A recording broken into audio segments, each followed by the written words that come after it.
Bonjour à tous et bienvenue dans cette nouvelle vidéo dans laquelle nous allons parler de la déclaration de vos comptes à l'étranger. Donc dans mon cas, ça sera un CTO, donc un compte titre ordinaire, via le courtier DEGIRO. Donc DEGIRO qui a la particularité de déposer directement ses liquidités sur un autre compte bancaire, donc sur Flatex. Donc DEGIRO situé aux Pays-Bas qui va verser de l'argent sur un compte en Allemagne. Donc il faudra déclarer ces deux comptes. Donc nous verrons ça dans une première partie. Ensuite, nous verrons la déclaration des plus ou moins values. Et enfin, la déclaration des dividendes. Donc, rendez-vous sur impôt.gouv. Ici, au niveau de la déclaration des annexes, donc on va précocher les annexes qui nous intéressent. Comme ça, elles seront présentes en onglet. Donc, celle qui nous intéresse, c'est la numéro 2047 pour la déclaration des revenus 2022 encaissés à l'étranger.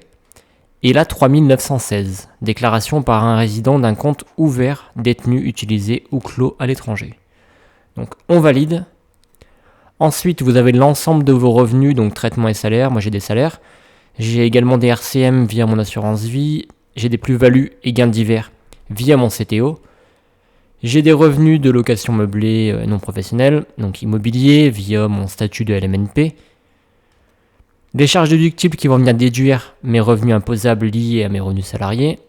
Et ici, il faudra cocher la case divers, donc compte à l'étranger. C'est là où il va falloir déclarer votre compte DEGIRO et votre compte Flatex. Ensuite, suivant. Donc ici à gauche, on peut voir les différentes annexes qui sont présentes en onglet. Donc là, c'est mes salaires, rien d'intéressant. Voilà, les frais réels. Pour ceux qui sont intéressés par l'optimisation de vos impôts, j'ai réalisé un Excel, donc un Excel qui est vraiment bien fait, qui regroupe l'ensemble des charges déductibles, donc les frais de transport avec les deux méthodes de calcul. Donc ça permet vraiment d'optimiser vos impôts en déclarant le plus de charges déductibles, et ça peut vraiment vous faire gagner pas mal d'argent. Donc voilà, pour ceux qui sont intéressés, n'hésitez pas à voir la vidéo que j'ai faite sur ma chaîne. Donc il y a celle-ci où je précise les dernières actualités qu'il y a eu en 2023 par rapport à 2022. Donc voilà, après vous pouvez également me poser des questions en commentaire ou à me contacter par mail pour que je vous le transmette. Ensuite, donc, peut se rendre directement dans les annexes. Donc annexe 3916 pour la déclaration de vos comptes. Donc en premier, donc là j'ai deux comptes du coup. Un compte titre DEGIRO et ensuite où sont présentes les liquidités, donc chez Flatex DEGIRO. Donc dès que vous voulez ajouter un nouveau compte, il faut que vous vous rendiez ici et vous mettiez 1. Donc moi ils sont déjà créés, j'ai plus qu'à faire suivant. C'est un petit peu chiant comme en fait on va passer en revue les différents comptes. Donc ça c'est bien à moi. Vous allez cocher compte bancaire. Après il n'y a pas une grosse différence entre compte d'actifs numériques ou contrat de capitalisation. Mais voilà, c'est un compte bancaire réellement. Même la dame des impôts que j'ai eu au téléphone m'avait dit compte d'actifs numériques pour un CTO chez DEGIRO. Mais bon, après je me suis bien plus renseigné et c'est plus un compte bancaire. Après c'est pas non plus une faute. Tant que les informations sont bonnes ensuite, on a le droit à l'erreur. Le numéro de compte, donc voilà, c'est un compte DEGIRO. Autre. La date d'ouverture de votre compte. Et voici ces informations. Donc ces informations, je vais les mettre en description. Ça pourra vous faciliter un petit peu vos déclarations. Ensuite, vous cochez titulaire en propre du compte bancaire à l'étranger, si c'est le cas, évidemment. Et pour moi, c'est un usage personnel, exclusivement. Suivant. Ensuite, on a le deuxième compte, donc Flatex, un compte bancaire, et voilà les informations. Donc le numéro de compte, vous pourrez le retrouver directement sur votre application. C'est lorsque vous faites des dépôts ou des retraits, vous avez toutes les indications en fait. On vous fournit un IBAN qui commence par DE, donc Deutsch, vu que c'est une entreprise allemande. Et vous allez saisir seulement le numéro de compte. Donc seulement le numéro de compte, c'est les 10 derniers chiffres en fait. Là c'est l'IBAN par exemple. Vous prenez juste les 10 derniers chiffres. Donc voilà. Ces informations également, je les mettrai en description.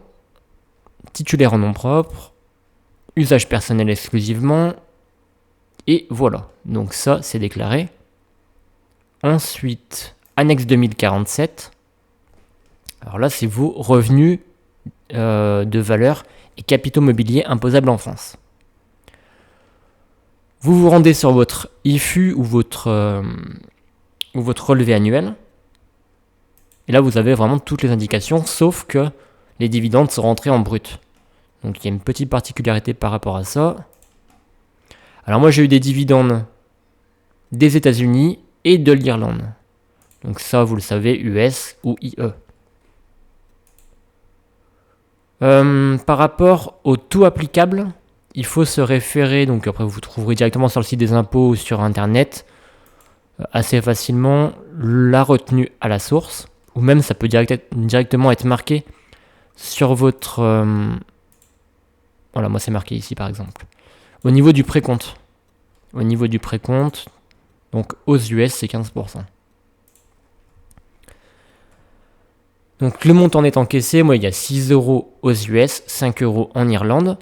Par contre le taux applicable, c'est pas 15%, parce qu'il y a un petit calcul à faire. Vu qu'ici c'est le montant net encaissé, si je fais la somme de tout ça, on serait plus aux alentours, on serait plus aux alentours des 8 euros, 8-9 euros on va dire. Et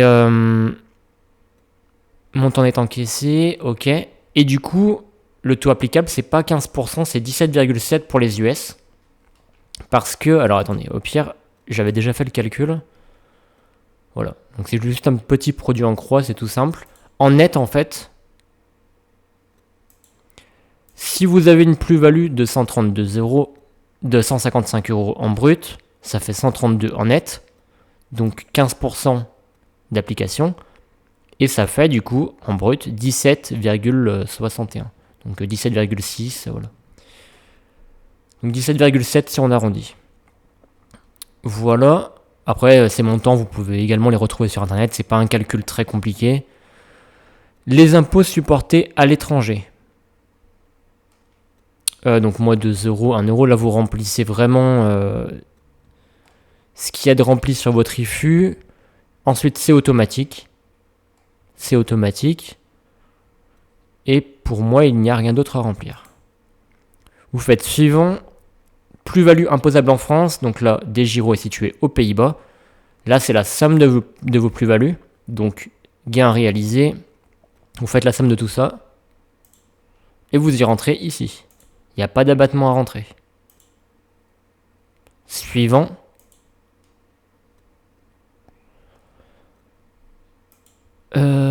Ok. Alors. En espérant ne rien oublier.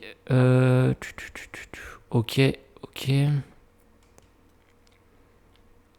Ouais, et également, ça je l'avais trouvé sur le site des impôts. Au pire, je vous mettrai le lien au niveau de la source. Je crois que c'est une source de 2022. Donc pour les États-Unis, ouais. Pour l'Irlande, c'est 0. Pour les États-Unis, c'est 17,7. Et après, ils expliquent pourquoi.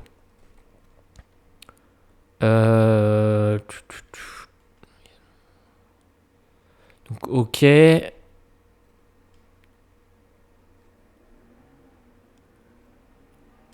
Ouais, et puis DEGIRO ne prélève ni CSG ni impôt à la source. Il faudra... Ok.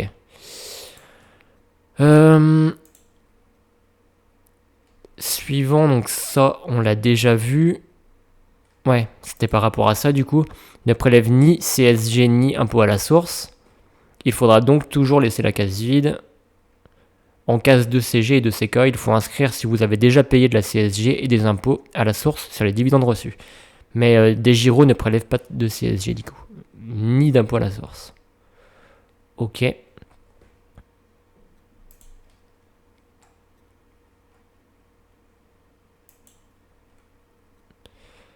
Alors je sais plus si on l'a déjà fait. Voilà, plus-value et gain divers. Là, vous allez reporter la somme de vos plus-values en case 3VG.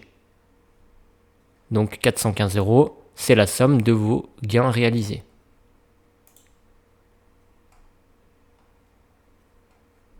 Suivant. Donc là, c'est mon activité d'immobilier, donc rien à voir. Sur 12 mois, déficit, ok.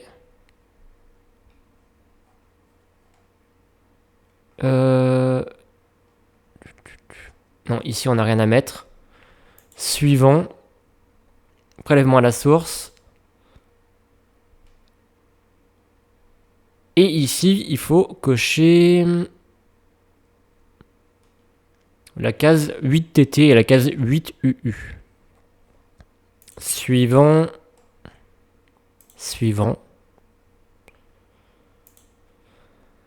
Et ensuite, vous avez votre déclaration qui est terminée. Alors, normalement, j'ai rien oublié. Normalement, j'ai rien oublié. J'ai pris des notes au cas où, comme c'est quand même quelque chose d'important. Ça serait dommage de faire des erreurs sur ça. Ouais, normalement, c'est tout ok. Si vous observez des omissions, n'hésitez pas à me le dire en commentaire. Ou même si vous avez des questions, n'hésitez pas. Voilà, je pense que c'était tout. Merci à vous et vous pouvez également me poser des questions en commentaire ou à me contacter par mail. Merci.